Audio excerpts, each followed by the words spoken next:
I mean, these guys, they wanted to come in and prove that they are a worthy opponent for the likes of Optic Gaming. They definitely have. Here we go, baby. Game 7. Optic Gaming, round 1, going to be on offense. Those lethals you heard Jack talking about is they're breaking everything. I'm sorry, you know, Revan, I see you standing up. All right, you said it. Great analysis, Revan.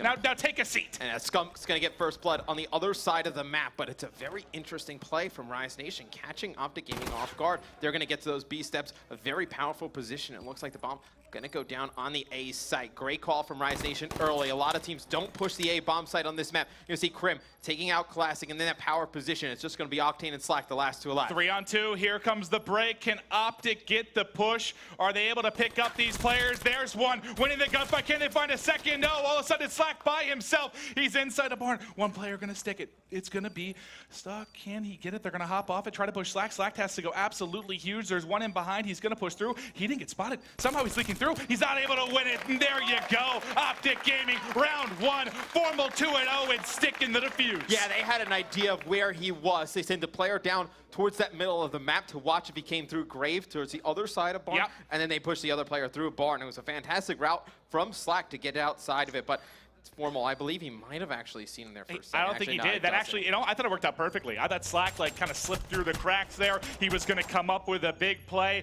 but no, you don't. Formal locks it down. It's also a risky play from Optic Gaming because if Slack is able to win that gunfight on Formal, Scump's not in a position to rotate all the way around, win that gunfight, then get the defuse. All right, well, let's go on to offense now. Who do you want to watch on Rise Nation, buddy? You know, let's stay on board with Looney. You know, okay. Looney, he's had a rough series, so to speak. We can stay on board with him on the defensive side of things. It looks like there's going to be one player over towards this A bomb site, but look at this. All the action going down over on the B street. Look at this. Who's going to peek it? Who's going to peek it? Slack wins it. Able to get one there at outside rock. He's got Octane watching his back as well. It's going to be 3 versus 3. Are they going to opt to back up? They won it on A as well. Now advantage to Rise Nation. Long distance shots with the VMP. Can't connect. Tagged up, but not taken down. Karma, now you're by yourself. You're in a 1v2. The nade coming in. Apparently, that would have been crazy. That would have been the most disgusting grenade I've ever seen in my life. A good idea by Slack, though, to back down VMP versus M8. He's not going to win that, but in stretch the imagination. You see that EMP coming in. It actually tags up Karma, so they have to have an idea of where he's positioned. One player going to fly out. Karma's not going to be able to get the tags down. It's going to be Rise Nation answering back. So far, you've had these 2v1 scenarios. The team with the advantage is taking it. What's going to make the difference here is who's going to be able to clutch up at a disadvantage. Who's going to make that big play to break the back of their opposition. Thus far, it's been back and forth. I mean, first bloods are huge in Search and Destroy. They have been all weekend, always will be in competitive Call of Duty. So always keep an eye on who gets that first blood and if they're able to take the rest of that round out. Let's stay on with Octane. We're going to see bust out a P06. This is a gun that we see the likes of Elevate use a lot. We haven't seen Octane use it all too much, so I'm interested to see what he likes to do with it. Well, it looks like he wants to get sight on this outside area. He sees one. He knows there's a player there, but he was likely spotted as well. Let's go to the players pushing mid-map because it's going to be Looney who's going to challenge on the B bomb site. He's going to just shoulder peek that, get some information, back away. Let's look at the point of view from Formal 2 because he's going to see some mid-map. He's going to get cut down. One down from either side. 3 versus 3. Karma here at tank trying to target the player statue, but he's going to fall as well. 2 players left for Optic Gaming. It's going to be Krim trying to challenge this through the front. They're actually trying to bait and switch there, and Scumps actually take out Classic in the middle of the map. Huge. Now it's just going to be Octane and Slack. Remember, Octane has that P06, so does not have another gun in his back pocket, just going to have a pistol. It's going to be Scump pushing onto the side. Only one player left. It's Octane. Can Optic clutch the 2v3? He's got Elcar. He's going to peek. Not able to hit it. And there's the clutch for Optic Gaming. Man down. Doesn't matter. Plenty of time for the defuse, and now they've got the edge. And that's where not having overkill in the game is huge. I mean, right there, if Octane has an M8 in his back pocket, in addition to the P06, he might be able to make that gunfight a little bit more competitive right there. Scump wins it with ease. Very, very true. But, you know, we said it was 2v1 holds for the first 2 rounds. Now it's a 2v3 that Optic takes advantage of. Unbelievable stuff. I will say, though, I want to see Optic adjust on the next defensive side. Seems like Rise Nation, they're coming into this one with a distinct plan to put pressure on the A bomb site. They only have 1 player over there, which a lot of teams do, but it seems like Rise just wants to take advantage of that lone player over on A. Well, you do have an HC here for Slack. He started out 4-2, but let's go back over to the offense. Are we going to see any sniping here from these guys? Don't see anything yet. They're looking for mid-map control. They're going to start to push through. Getting to mid-steps is going to be Scump. How do you think they plan to attack this, Matt? Yeah, I don't think they're going to play Pretty aggressive on these bomb sites. Oh, Optic. It looks my. like they're going to play this one a little bit slow. It's quite odd you'd have a player in this position though with an AR. I mean, Yeah, very true. you're able to see the cross, but if he gets pushed, obviously a VMP in this type of situation would be able to take him out. Yeah, I mean, it's tough with the cover here, but Scump, the best in the business when it comes to breaking. Is that the HC from this side? So it's slacked. He knows there's nothing down B, so he knows they got to be mid-map array. Now he sees it. Does he target? Able to pick up one. Slack connects around the corner. He's 5 and 2. He has a VMP in this situation, so not going to be able to do too much to hold the long-range fight, but he has Octane backing him up. They pick up one. The player going high, trying to challenge Slack, but Slack's going to win it. Now it's Formal in a 1v4. He has all the work in the world to do. How can he possibly do it? Not going to bring it back and forth 2-2. Not a ton of time either for Formal to really make anything happen, like wrap all the way around. He needed to just make a play, obviously, with the bomb down as well. And Slacked has been massive for Rise, even in the losses all series long. You got to think, I mean, just think about the Rise Nation roster for a second. This is by far and away the biggest match any of these guys have ever played in. I could not agree with you more. Right on the money there, but I mean, it's going to be offense again. Do we stay with Slack? I mean, he's 6 and 2. He's basically doubling everyone in the lobby right now, doing an excellent job here. Let's watch them now on offense as it looks they're going to be targeting mid-map and A. Which is what they've been doing all game long. It seems like Optic is just going to go with the standard defensive setup that they've been employing. They did such a great job on Breach by changing up their strategies round to round. Here in a Game 7, obviously some things change, right? You want to play a little bit safer. You want to go with what works all the time. But, I mean, I'm a believer. You kind of gamble it all away, right? You take those risks, I think. Yeah, no, I think you're right on the money there. The first player to challenge would be Karma peeking out through B. They're able to get control. Now they can flood forward. The next player to challenge could be Crim6, just trying to get vertical here, get view onto the B bomb site, but they're down a man. Are they going to slide in? Are they going to opt to attack here? The bomb's getting planted. This is such a tough angle to deal with. Just peeking, trying to get shots in, but not able to pick up any of these kills. It's Classic actually answering. 2 players left for Optic. Crim6, Formal have a lot of work to do here. Yeah, to get into the B bomb site, trying to challenge those AR players in the middle is so difficult. And you're going to see Formal. He's not going to be able to take out anyone. Crim's going to drop mid-map. He tags up everybody, right? Putting shots all around, but not getting any of the kills. Yeah, and it's going to be Rise Nation taking that round on offense, and it was big plays by Classic. He was able to just guard Slack, because Slack's stuck in the B bomb site. He's just laying down, hoping that Classic's able to pick up those kills, because he has no chance of killing anybody if they slide in, and Classic does a great job locking it down. All right, well, Optic Gaming, it's their turn to look up at the scoreboard now as they are down a round. Let's go over to them on offense here. Let's start off with Karma. We'll take a look at his class. Trophy out. Going to have an M8 as well. You'll notice no secondary here for him. Not going to have a pistol to back this one up, but you've got aggressive defense on the outside. They're going to meet up top again. Crim wins one. Crim gets the second. No, he can't win it.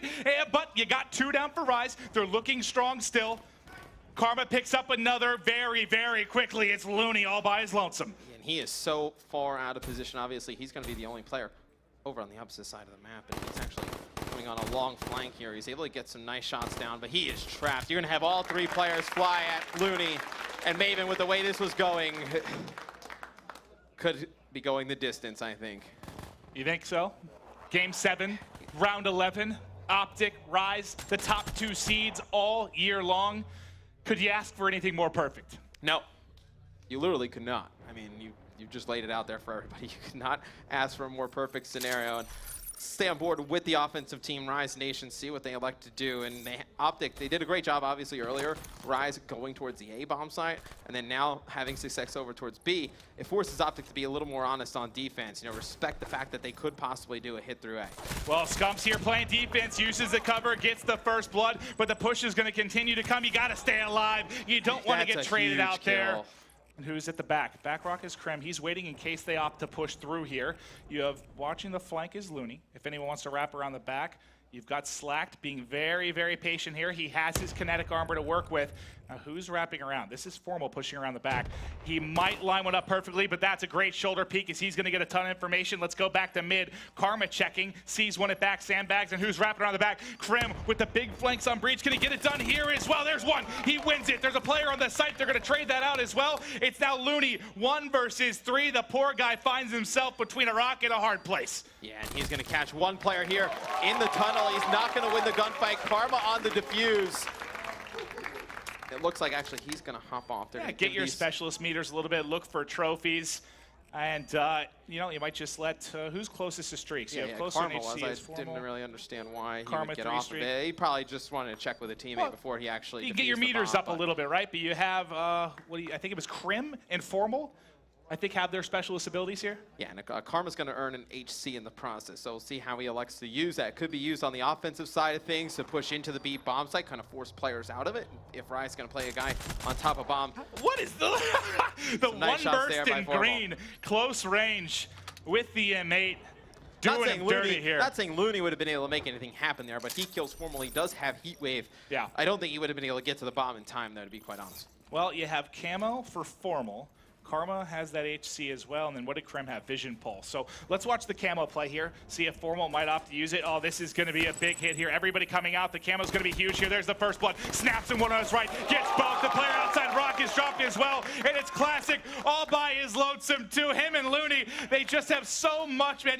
You see them in these tough position. Well, look at the X-ray right here. Everybody's in front of him. He's tagged up. He's dropped. Optic Gaming, green wall, one round away here from being your champions. That was a perfect round to use your abilities from the standpoint that you use them, you go down the B street, you win the round. It puts so much pressure on Rise just to look at that scoreboard and see Optic Gaming one round away.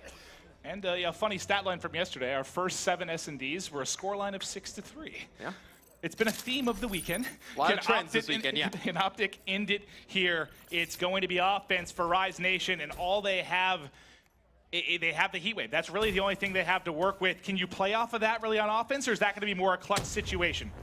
I think it's going to be more a clutch situation. You want to keep that Heat Wave player alive, and you're going to see Formal actually just use the HC. You've got to HC scout. cars everywhere. He's going to use it to just scout players out. They're everywhere.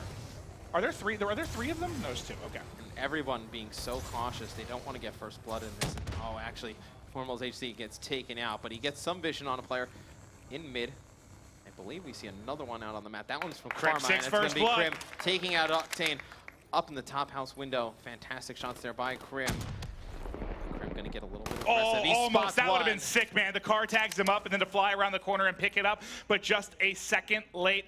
And now this is everything. It's 3v4. Rise Nation has to get it done. It was the vision pulse coming out from Crim 6. They know where everybody is. Crim gets set up on the B site. He's going to rotate out at back rock. You have Formal here. He can push if need be, but let's go to the offensive point of view. It's going to be on Slack. They've got to get the bomb down. They have just over 20 seconds to go. How are they going to play this? You see him at the corner. He has to go for it. You have the Huge Heat Wave kill. here. Do you maybe slide up for the Heat Wave? He has to stay alive. You can't lose him. You cannot drop here. You gotta stay alive and maybe even get this off. He's gonna challenge the corner. Keeps peeking. There's 2 inside. Do you slide in and pop this? You gotta think about the Heat Wave. He wins 1. He's able to get it now. Crim, you're all by yourself. He's trapped here inside of B. Doesn't have a lot of time to go, but then Rise has got it. Looney picks up both of those kills.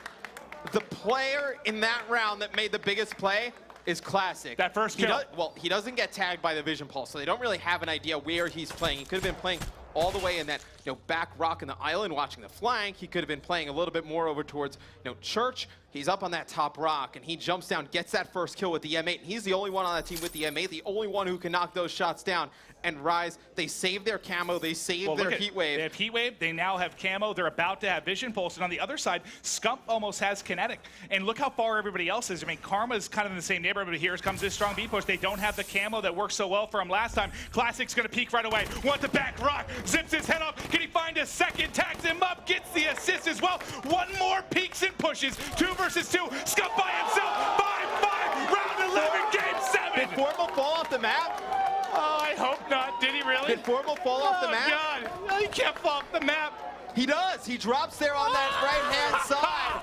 And we are going to have a game 7, round 11 between Optic Gaming and Rise. 1 round will decide our stage 1 champion. Oh, man, the crowd. Let's get it, baby. So Looney still has Heat Wave. Looney still has Heat Wave, and Scump used his kinetic during that round. So obviously, Looney with that Heat Wave and on offense could make a big play over at the bomb sites. Oh my God, this is everything. $250,000 prize purse for these guys, and it all comes down to 1 damn round of S&D. Who will be crowned your champions? Here comes the push. Classic gonna be set up inside. He's gonna work on the plan here. And who's peeking the corner? It was Scump Shoulder peeking for just a moment. Got some information. Is he going to fly in? The vision pulse comes out. They're aware he's at the steps, and that's going to slow everything down. Looney at top grandma's. There's a player flanking around behind. Is he going to be able to win this? Not able to get it. First blood goes to Optic. And you know, in the grand scheme of things, that player is pretty important because now Optic's going to be able to go on a long flank. They didn't have success challenging it from the mid-map, but potentially pushing from the defensive side of things could break the setup. That's another one. It's 4 versus 2. They're able to pick up 1 kill. All of a sudden, 2v2. They're picking him up. It's now 4 down. Optic Gaming has done it. They go huge. Karma in the final round picks up 2 big kills. He finishes 9-7 in Game 7. But I tell you what, if anyone had any doubts about Rise Nation, they are over now. They played unbelievable. The guys will high five, shake hands. What a brutal, brutal battle. I mean, the physical and mental preparation you have to have for this. These guys have got to be absolutely exhausted, but now we'll have them center stage. And there it is. Optic Gaming are going to be your champions of Stage 1 North American Call of Duty World League.